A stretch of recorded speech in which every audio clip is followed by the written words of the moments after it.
আপনারা জানেন বিপিএল এর বাইরে ঘরোয়া ক্রিকেট আমাদের জন্য আর কোনো টি20 ফরম্যাট না, একটু আগে আমি উল্লেখ করেছি। এই কারণে আন্তর্জাতিক পরিমণ্ডলে এই ফরম্যাট আশানুরূপ অতটা ফল পাইনি আমরা এখনো, যদিও এটা একমাত্র কারণ না, আরও কারণ আছে, বাট এটা একটা অন্যতম কারণ। আমরা দায়িত্ব নেওয়ার পর সিদ্ধান্ত নিয়েছি বিপিএল এর বাইরে কমপক্ষে একটা টি20 ফরম্যাটের টুর্নামেন্ট আয়োজন করব। এখন থেকে প্রতি বছরই বিপিএল এর আগে মাঠে এইভাবে গড়াবে, যেখানে অংশ নেবে শুধুমাত্র স্থানীয় ক্রিকেটাররা। এই জায়গাটা আমি একটু ইমফেসিস দিচ্ছি, এটা কতটা গুরুত্বপূর্ণ আপনি জানেন। আমাদের সবসময় আমরা বলি ওভারসিজ প্লেয়ার আর লোকাল প্লেয়ার একসাথে খেললে সবসময় তারা ড্রেসিং রুম শেয়ার করবে, কিছু শিখতে পারবে, বাট সেই ওভারসিজ প্লেয়ারের সাথে খেলার আগে যে একটা তৈরির প্রস্তুতি, এটা কিন্তু খুব ভালোভাবে সম্পন্ন হবে এই টুর্নামেন্ট থেকে।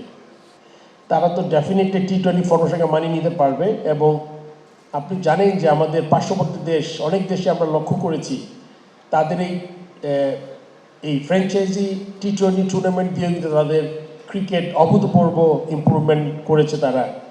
এবং তাদের কিন্তু এই এক ফরম্যাটে আপনি ফাইন্যান্সিয়াল বলেন সব কিছু মিলিয়ে তারা কিন্তু প্রতিটা খেলা অন্য ফরম্যাটে নিয়ে গেছেন।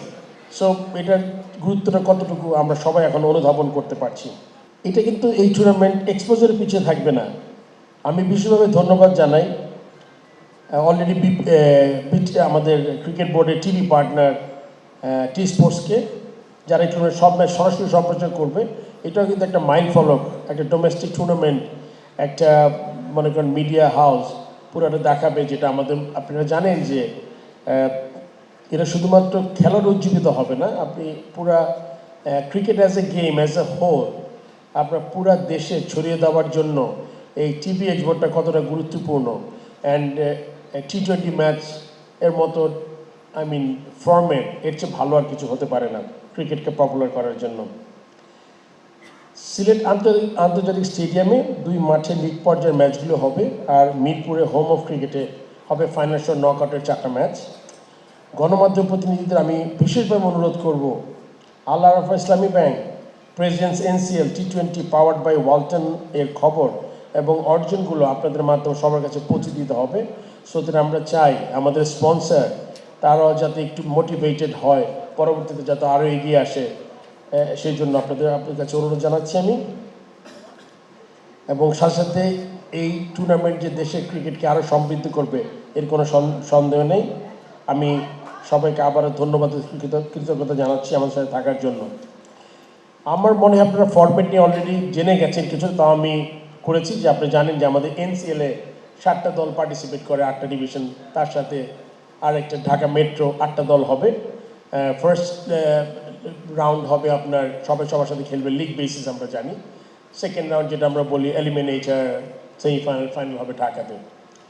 একটু আগে আমার ফাহিম সিনহা অনেক কষ্ট করেছে, স্পেশালি আজকে আমার সাথে আছে এখানে, যে এই টুর্নামেন্টগুলো ডোমেস্টিক প্রিমিয়ার লিগ, এই এনসিএল টি20, আমি ওর সাথে কথা বলছিলাম, নামটা কত আই ক্যাচিং, কিন্তু এনসিএল টি20 আমার নামটা খুব পছন্দ হয়েছে।